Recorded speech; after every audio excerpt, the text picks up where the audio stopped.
So this is the Iron Range podcast. We're actually sponsored today by Iron Range Plumbing and Heating, located in Hibbing, Minnesota. But today I have the pleasure of sitting next to Mr. Ronnie Junior. How are you doing today? I'm doing well. So I want to thank you so much for being on the podcast. Thank you guys for having you today. Let's just kind of jump right into it. Ronnie, can you tell me a little about yourself and then where you grew up and how you ended up on the Iron Range? Yeah, so my name is Ronnie Rayford. I'm 33 years old. Been on the Iron Range about 12 years now. Moved here from California. A spur of the moment decision with my old father-in-law at the time. Okay.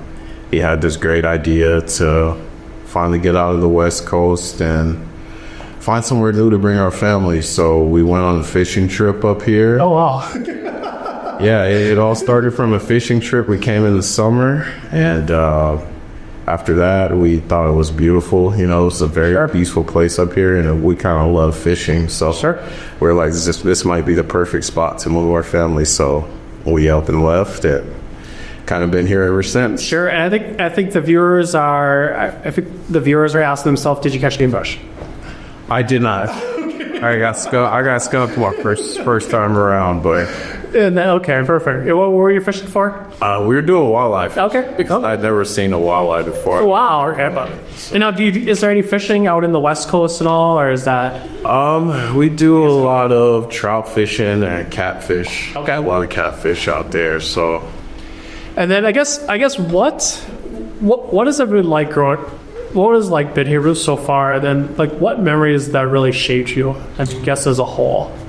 I think what really shaped me was my first winter here, because coming from where I come from, I never really had seen snow that stuck to the ground. Oh, sure. So coming here and kind of experiencing my first winter was like, wow, this is kind of crazy, and I love it. You know, I kind of like the intense things in life. So. Sure.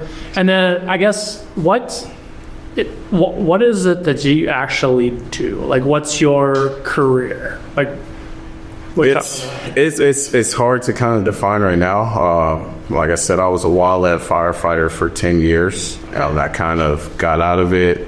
I bounced around, with the Forest Service, the Nature Conservancy, kind of going around fighting wildfires, doing those sorts of things. Sure. But now my main focus is fire prevention. We live in an area up here where there's so much snow that people tend to forget the fire risk that's here. But with, kind of some of the stuff that happened this summer with those two bigger fires that we had here should be a reminder to the people that fire is still a huge risk in this area, especially if not managed properly. So Sure. That's something I always try to remind people, even though we do live in a frozen tundra, when that stuff melts, that kind of gives a huge chance for a fire to occur, especially with all the dead balsam we have in Sure. So, and I guess we have a lot of viewers watching. For someone that's looking to get into wildland firefighting or conservation, what are the steps that they would take? So maybe say a younger Ronnie out there wants to help shorten that curve. What would somebody do to get into that? Well, to get into wildland firefighting, you need a couple of basic certifications. That's usually only a week class. Okay. So I'm not going to get into no names of the classes and all that stuff, but there's two classes that you need to take to get your basic, certifications, just to get your foot in the door.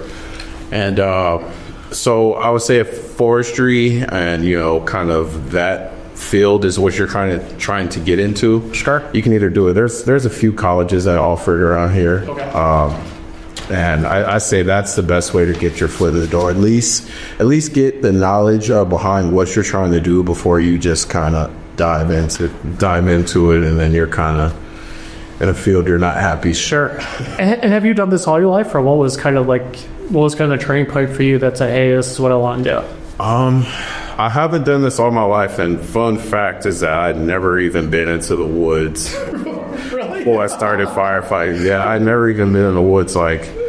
So when I did finally get into firefighting, I went on my first fire in the middle of the woods in Oregon, and I had no idea what I was doing. And I was like, wow, this is kind of crazy, and I love it, you know? So it's something that naturally attracted me, because there's a few different things that go into it. You know, you're working with a lot of times like 19 other people, especially when you're on a hand crew like I was. So you're working with 19 other people. You build, you know, such great camaraderie with these people that they in turn, you know, become like your brothers and sisters for life. And also, you know, one thing I saw about it is it kind of broke those barriers for people. You know, there's people that you meet out there that you probably necessarily wouldn't have a conversation with on an everyday, day-to-day situation. And, you know, like when you're out there kind of putting your life on the line with somebody, you're going to naturally form a bond in a relationship with the person that's watching your back. So for me, it just built so many great relationships with people that I still talk to this day. You know, we could go months without talking, but they'll pick up the phone sometimes and call me, and was like, we never missed a step. You know, so. And I'm sure you have some unforgettable stories and intense or funny moments in the field. Is there any one of them that kind of stand out to you that you're just... I think the most intense one that I'm currently kind of still planning on is the fire from Paradise, California. I don't know if you guys are aware of that one, or they actually just made a movie about it with Matthew McConaughey. It's called The Waltz Bus. But I was actually there when all that stuff was going on. This fire kind of happened out of nowhere, and they got like 100-mile-an-hour winds that kind of came in and blew through the entire town and burnt everything down within like an hour. And in the movie, it's a really good movie. Check out. I would advise people to watch it. But in the movie, there's a bus driver that he has all these kids on this bus, and the fire comes through, and like he's in charge of all these kids' lives, you know, making sure that he keeps them safe. And he ends up maneuvering through this fire and saving all the kids and getting them back to their families. And I just remember, you know, kind of being there at the time and hearing about all the stuff that's going on. I was just like praying that, I'm like, God, please let this guy, you know, get these kids safely back. So that to me, because I just watched the movie like a few weeks ago, and we kind of watched it, and I just kind of brought me back to that moment. And I was just like, that was one of the craziest fires. But there's also a lot of funny times too, you know, just random things that happen. You know, we play pranks on people if you forget your stuff, or you know, stuff like that. So it's just you gotta find the good things sometimes when you're out there. Have you ever faced situations that really test your skills or courage that kind of... Yeah, I mean, there's been a few situations where, you know, a lot of times when you get called to a fire or whatever, you're the first ones on scene and nobody else is there. There was one specific fire we had in Colorado that was at 11,000 feet elevation. We hopped out of our trucks, and we had just drove there from Oregon. We drove from Oregon to Colorado to go to this fire. We hop out of our trucks, and mind you, in Oregon where we came from, we're at about 300 feet elevation. Then we get to Colorado and we're at 11,000 feet elevation, and we're just like, nobody could catch their breath. You know what I mean? And then like you're breathing in all with smoke, and you're trying to hike up to this fire, and it's just like, that was probably one of the most physically and mentally testing times for me. And that kind of caused, you know, all of us to know that we had to up our game, because we were in a situation where if we didn't get there and get this thing tackled, nobody else was kind of coming to have our back. So, and I guess for you, like, you know, how do you stay calm under pressure? Me, nowadays, you know, I've put myself through a lot of different stressful situations. And what I kind of tend to do is just kind of look at the worst possible scenario. You know what I mean? Once you can kind of gauge what the worst possible scenario is, then you kind of just find a way to mitigate, you know, what we can do to keep things from getting to that scenario. So I mean, I'm kind of used to stressful situations. Like I said, I've been in some of the craziest environments, and these are natural environments that are constantly changing. So it's like once you know that you can't change what's going on in nature, you kind of just learn to do what you can do as a human being in that situation. So. And I guess, like, how do you, so this is Iron Range Adventures podcast, how do you see the Iron Range evolving in terms of environmental and stewardship? Well, I see now, especially up in this area, they're starting to bring more resources to the area. I know, like, the Nature Conservancy, they just started up their group up there in Ely to do a little bit more land stewardship. They're buying more land back to be able to, take care of certain habitats. And a lot of what they're doing as well is bringing good fire into these areas that they need fire to naturally, preserve itself. As fire is a natural tool, you know what I mean? The only thing that is the problem now is that a lot of people live in areas where fire needs to come through, and they're not able to, bring fire through there because now these are, communities that people live in. Sure. So it's something that I feel like is one of those things where it has to be a community-based, or, it has to be a community-based theme, to kind of bring to this area. I know that a lot of these places, they're kind of, a lot of people are afraid of fire, you know what I mean, because they know what it can do. But when it's managed and used as a tool, it can do so many better things for the environment. So, and what's kind of off the cuff here, I guess, what can the Iron Range as a whole do to help, be more of a welcoming place for that? I just think that people need to just get more education about what we have going on around here, and that's something that I do a lot. I attend a lot of town hall meetings. I work a lot with the volunteer firefighters, and it's just mostly about getting the information out, especially if you're a homeowner. You live on a piece of property that is kind of large, or whatever the case may be. It's all about making sure that your property is fire safe. Sure. And I think, people, they're doing better about it. And like I said, now that we had those fires this summer, that was kind of like a reminder to people, like, hey, this is still, a scary situation if not done, handled correctly. So. And I guess, kind of looked over a little bit of these questions before we had the podcast, but I guess, who has been your inspiration growing up? Like, you seem like you're a very hard worker, very dedicated in what you do. Like, where has been that strength? Like, where has been your person, like, hey, life's hard right now. Like, who's been the one to kind of pick you up? Well, I mean, my parents, my mom and dad kind of instilled that in me from a young age. Awesome. You know what I mean? I've had a job since the age of 14, and I've kind of always been taught, that if a man does not work, a man doesn't eat.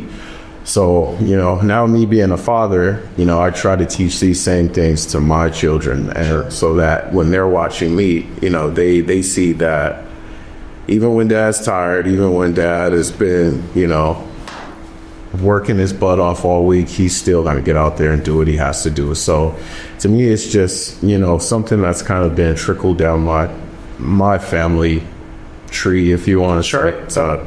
Just go out there and get it. We don't really ask people for handouts or anything of that nature. We just go out and work, and we kind of stick to our guns. You know what I mean? Sure.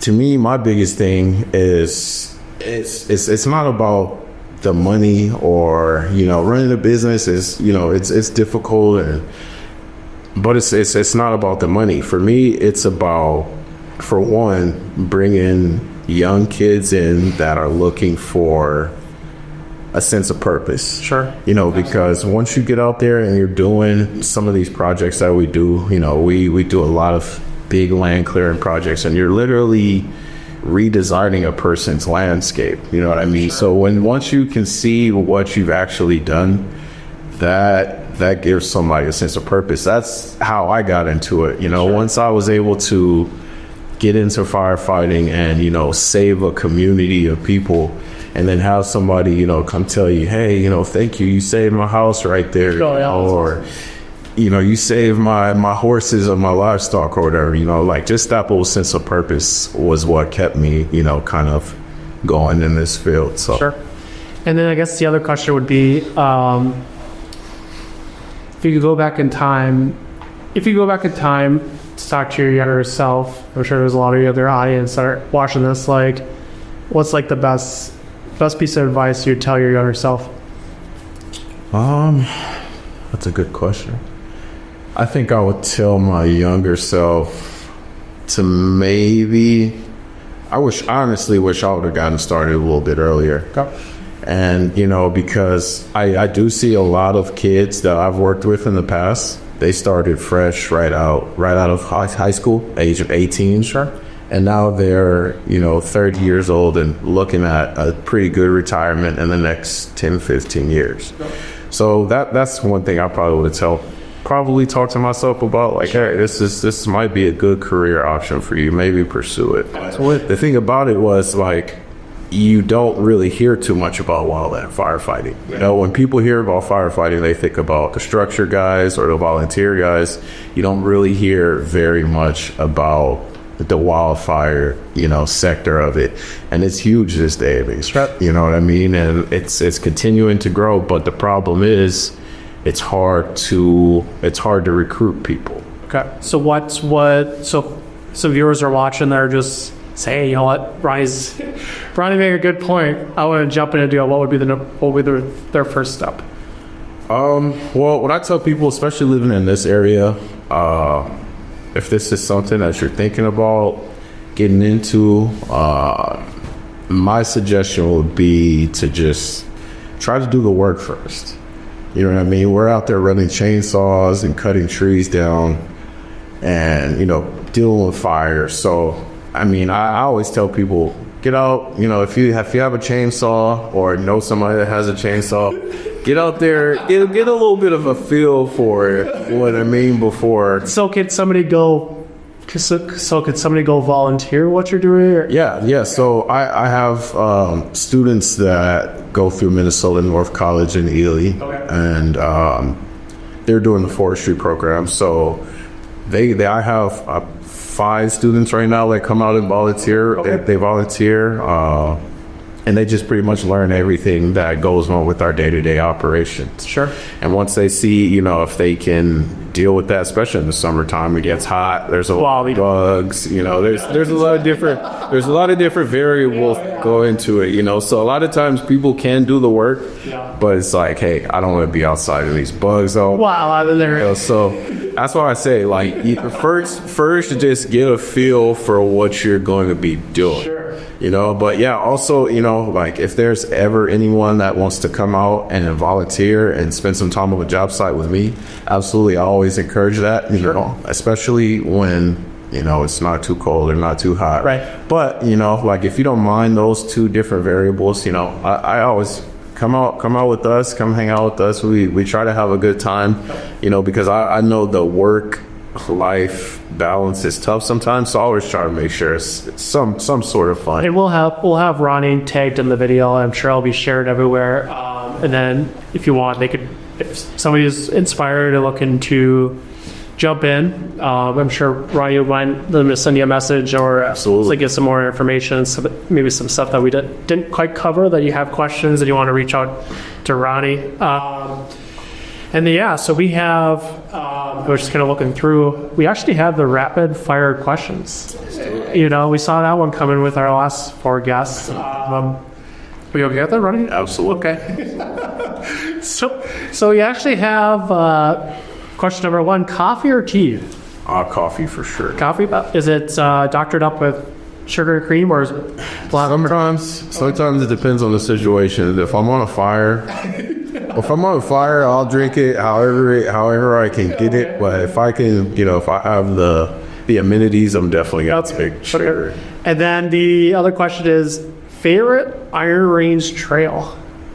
The Redhead. Oh, okay. The Redhead. I spend a lot of time I like to run those trails. So Oh, okay. yeah, whenever I'm in Chisholm, I like to go up there and just do a little bit of running around. That's amazing. And I'm always out in nature, so. And then I would say, I think this might ruffle some feathers. But I guess firefighting or EMT work, which is tougher? Oh, definitely firefighting. Well, I mean, they both hold their same. They hold their challenges. I've done EMT work. I can't do the blood personally. Sure. I can't look at blood for a long time without like wanting to throw up. So I would say EMT might be a little bit difficult in that aspect. And there's a lot of, what I've noticed in a lot of EMT work is a lot of that stuff you take home, with you at the end of the night. It's not really a way to de-stress after all that. So I feel like that might make it a little bit more difficult. But physically, yeah, I'll definitely say fire. Sure, for sure. Yeah. Different challenges, right? Yep. And then one piece of gear you can't live without. Ooh, that's tough. I would say my vape. Just being honest. I mean, sometimes things get a little bit stressful. You just need a little bit of nicotine, but the kids that are watching this, don't hear. Have it start, don't you? Yeah, no. Okay, stay alert from it. I would say one piece of gear that I can't live with is a lighter. A lighter. Okay. A lighter. You never know when you'll need a lighter, and if you get caught without one, sometimes you get put in a bad situation. Wow. So okay. And that's part of the stuff that you need when you're going out to the wildlands, correct? Yep. Is there like a checklist that you have to go through and make sure everything just like? Yep. Yeah. We carry a lot of gear out there, so a lot of times we do like a gear list breakdown to make sure that we have, especially if we're going to be on a piece of ground for an extended period of time. We always, make sure we have our whole gear checklist, extra snacks, extra socks, all the little things you don't think about until you don't have them. They're kind of like. Yeah, I think you're a very good inspiration for like. Are you sticking around on the higher range, or you think you'll someday end up back in California, or like what's the kind of plan there? No, I'm never going back to California unless it's to visit. But I definitely see myself being on the range for a while. I don't know if there's anywhere else I want to go at this point. I mean, I've traveled, and that's another thing I kind of want to key in on, especially for anybody that's young that wants to travel. You don't have very many responsibilities that might be holding you down. Wildland firefighting is the perfect opportunity for that. I've been to almost every state in the lower 50. Except for maybe 2. And, you drive to all these places, so you're getting to see pieces of ground that you'll never possibly, get to see. So that's something that also, if you want to go see different places and get paid to be able to do it, that's a great opportunity for. Do you see that there's a demand for that? Oh, yeah. Are they short? A lot of places around here, when they're not even just around here, it's kind of like a whole U.S. wide thing. Is the staffing and retention is difficult, and it's a physically demanding job, and also there's like I said, it's that work-life balance that a lot of people struggle with. But Ronnie was wearing a heavy jacket and a hoodie. They took all that. So I see this shirt. I'm like, this guy's built for it for sure. I am now. When I first got here and the weather was like this, I'll look out the window like, yeah, you guys, good luck out there. And I guess for you, like, what do you find more difficult? Is it the freezing cold or is it the hot heat? For me, it's definitely the freezing cold. Definitely the freezing cold. I was kind of born and raised in a desert environment, so I was kind of used to that. So that's why when I came here, it took me about, I'd say probably my first 3 winters to, being outside in it all day, and then it's like, okay, I can deal with this. I just gotta have the right setup for it. Sure. I was, what is it, at Walmart last night, I saw some 16-year-old kid loading the doors like, man, like, maybe I get this kid out of here. He's not worth that $10 an hour, or would you be doing that? But so I made a post, and everybody has talked about it today. But and I guess for you, I guess morning person or night owl? Definitely a night owl. For sure. And then favorite adventure outside of work? Now that is a good question. Favorite adventure.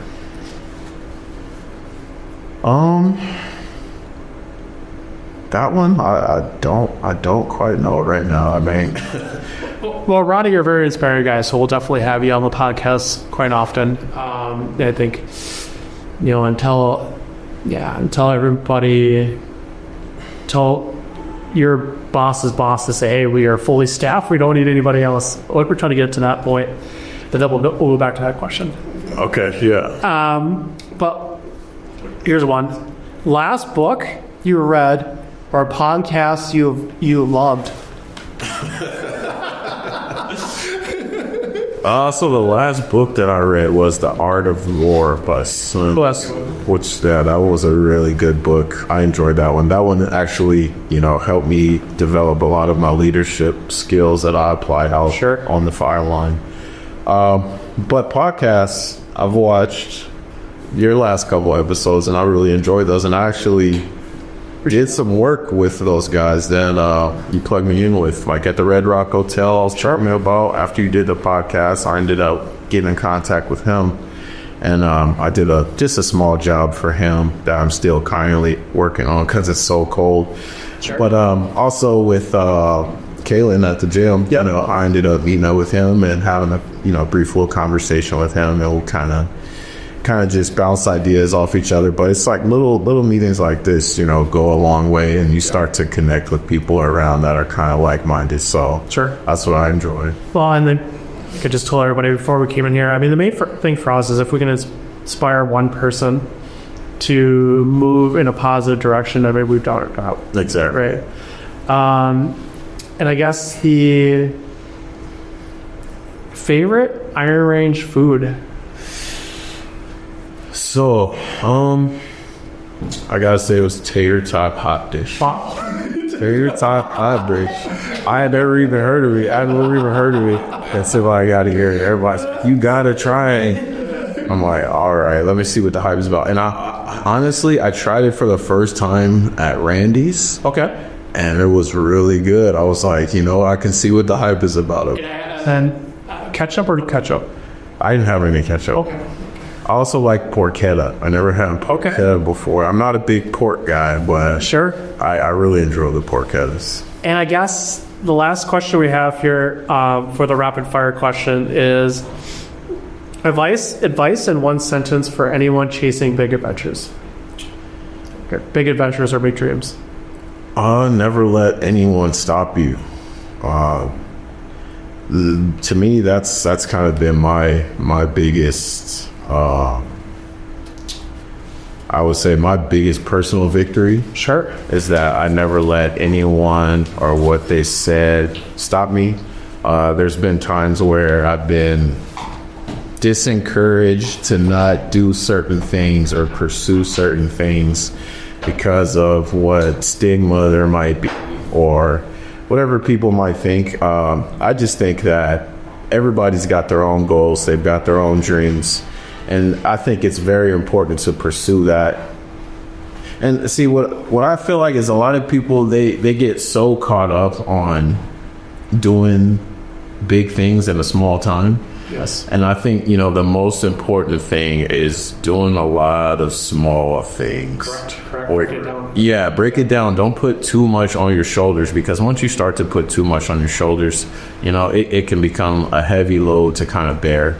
So just kind of break it down, take it small, reach out to people, try to reach out to people that might be like-minded individuals that are going to actually support your cause instead of, Sure. kind of put a damper on what your dream might be. So to me, that's my biggest thing, is to just do it fearlessly. Even if you fail, try again. You know what I mean? And there's so many times that, I fail. I continue to fail. But, I wake up every day and I'm like, you know what? That failed. Time to try something new. Yes. You know what I mean? And my biggest thing and my passion that I want to get out to others is that we live in a place where here in our range there's so much opportunity. Sure. There's so much opportunity, kind of coming from California where I grew up in, coming here, I just kind of see that this place is on the verge of doing really big things. Yes. You know what I mean? And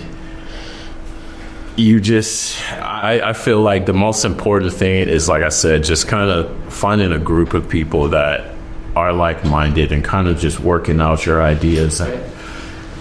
Doing it on your own, it can be kind of hard, and it puts a lot of stress on you. So I think, just stay focused on those goals and keep pushing. Sure. That's amazing. That's exactly what Iron Range Adventures is doing. And for your met you and Steve behind the camera along the way. But balancing all these roles, firefighter, EMT, conservationist, it must be intense. How do you stay grounded? How's that?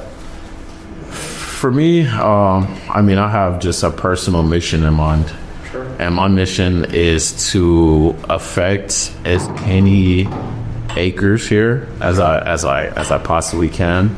Affect as many people positively as I can. Sure. You know what I mean? When I'm dealing with a lot of these homeowners and people in different areas, the amount of weight that you can take off some of these people's shoulders is amazing, because a lot of these people, they understand what they're looking at. Sure. You know what I mean? And they understand that they're living in an area that has a huge potential of fire. And if we kind of look at the history of things, the Iron Range in this area has always kind of had a lot of fire activity. Sure. You know what I mean? It's just been kind of hit or miss for the last couple of years. So I think what's most important to me is just getting public information out. Absolutely. Talking to people, and then working with the youth. The people that are going to be the next generation of land stewards is going to be very key for me. And I guess, so that's, Ronnie, it's been incredible hearing your stories and perspectives. Any last words for our listeners? I just want to kind of put out there, I've been on the range for a while, been working up here for a while. We're not really limited to what we do. But my thing is, I really want to begin to interact more with the community. Absolutely. You know what I mean? I feel like that is the biggest thing that we can do, is to sit down in these kind of areas and have these conversations.